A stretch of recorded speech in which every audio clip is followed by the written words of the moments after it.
La crise est l'enfant naturel du mondialisme, idéologie idolâtrant la mondialisation au lieu de la contrôler quand c'était possible.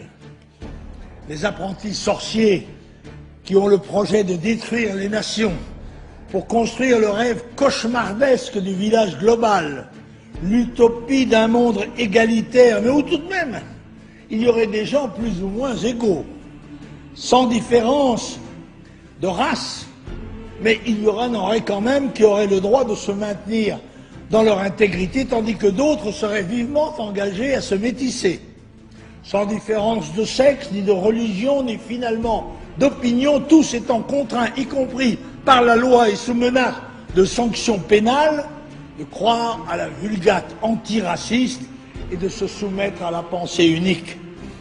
Ces apprentis sorciers ont conduit le monde à la ruine, les peuples à la misère et peut-être demain à la guerre. L'Union européenne a été, en ce qui nous concerne, l'un des vecteurs de cette catastrophe, sacrifiant à l'illusion qu'en unissant des faiblesses et en collectivisant les peuples d'Europe, on arriverait à créer un État oligarchique sur le modèle américain, sans voir, ou pour certains en l'espérant, la déréliction de la nation, la suppression des frontières, la perte de notre souveraineté politique, militaire et monétaire, en brisant le ressort national et monétaire.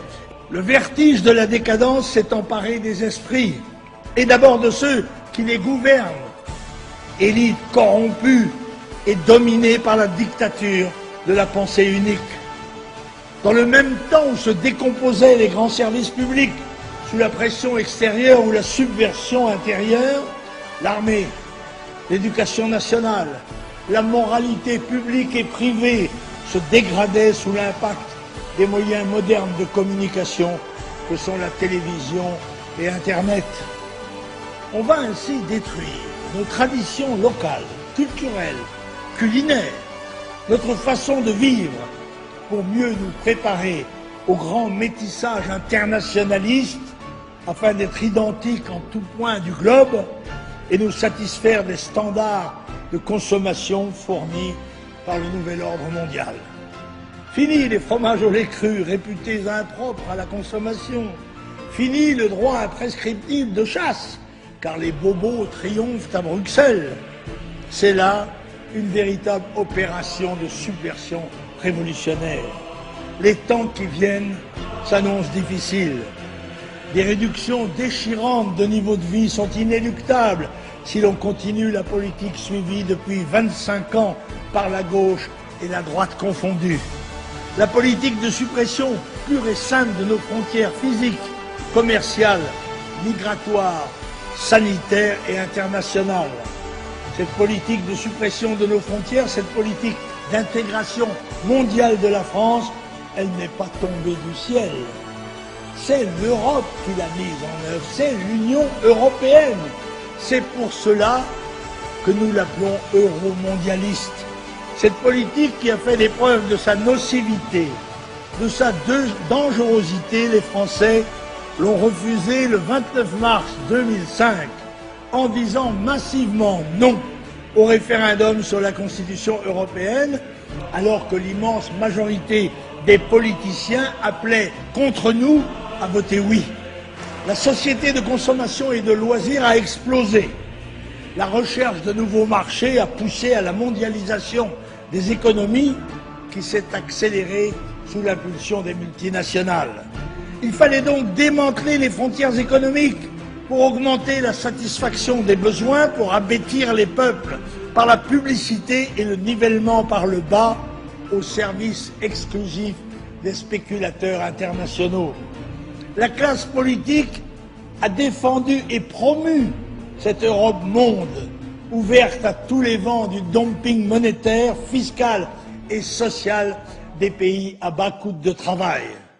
Après la création d'un marché commun sans frontières, le projet de l'Union européenne consiste désormais à instaurer une dictature bureaucratique via le super-État européen.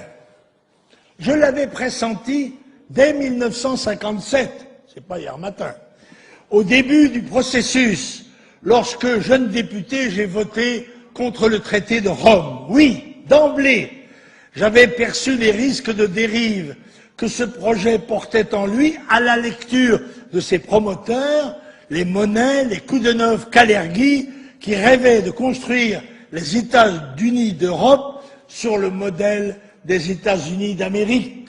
La fondation de cette Europe passe donc par l'adoption d'une constitution ou de sa refonte sous le nom de traité de Lisbonne. Un projet qui clairement démantèle le peu qui reste aux nations pour livrer les peuples et leurs richesses au nouvel ordre mondial. Oui, mesdames et messieurs, nous subissons la dictature internationale de la consommation. Nous subissons la gouvernance globale de l'hyperclasse mondiale, cette nouvelle classe dirigeante transnationale. Bruxelles veut supprimer les nations pour aller au bout de sa logique euromondialiste. Pour cela, il faut une Europe affaiblie, ayant perdu son âme et ravalée au rang de région de consommation de masse, au sens de l'État-nation dominé par les puissances financières. Et c'est pour cela qu'il est mené une lutte implacable par l'ensemble des partis politiques contre le Front national défenseur de la nation et de la patrie française. Ce pouvoir mondialiste est impitoyable, qui diabolise ou punit par les armes les peuples réfractaires, comme la Serbie et l'Irak hier, peut-être l'Iran demain. Alors, me direz-vous, que faire? D'abord, ne pas se tromper, car avant toute thérapeutique efficace, il doit y avoir un diagnostic juste. C'est ce que nous n'avons cessé de faire depuis des décennies, non seulement déceler la vérité, mais aussi la proclamer le plus fort que nous avons pu. La fausse opposition des altermondialistes, des internationalistes dont nous avons vu quelques crasseux représentants dans les rues d'Arras, favorables au marxisme et au métissage obligatoire, comme le facteur du NPA, les Verts ou Beauvais. Cette fausse opposition, disais-je, ne doit pas faire illusion. Ceux-là aussi sont mondialistes, et même les précieux auxiliaires de l'idéologie mondiale, puisque grâce à eux, celle-ci a maintenant un versant de gauche. Les altermondialistes, c'est-à-dire les mondialistes de gauche, sont des tartuffes, et nous avons, nous, le devoir d'expliquer à nos compatriotes que le mondialisme est intrinsèquement pervers. Oui, nous sommes des patriotes, fiers de l'être, qui voulons sécuriser leur peuple d'abord, plutôt que de se lancer dans des aventures folles dont la course ne peut mener qu'au chaos. La patrie ne peut être sauvée que si l'on rompt avec les compromissions et les trahisons du système en place. La politique étrangère de l'Union européenne consistera à faire un outil militaire commun, flanc occidental de la grande armée mondiale que dirigera demain Washington, au service d'ailleurs de ses intérêts exclusifs.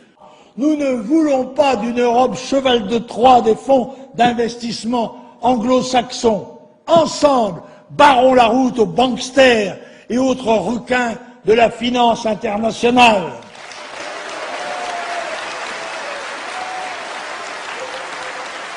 Nous ne voulons pas d'une Europe vassalisée, soumise à la volonté de puissance mondiale des États-Unis d'Amérique. Ensemble, crions notre volonté d'indépendance au nom de nos pères, au nom de nos fils, au nom de tous les nôtres.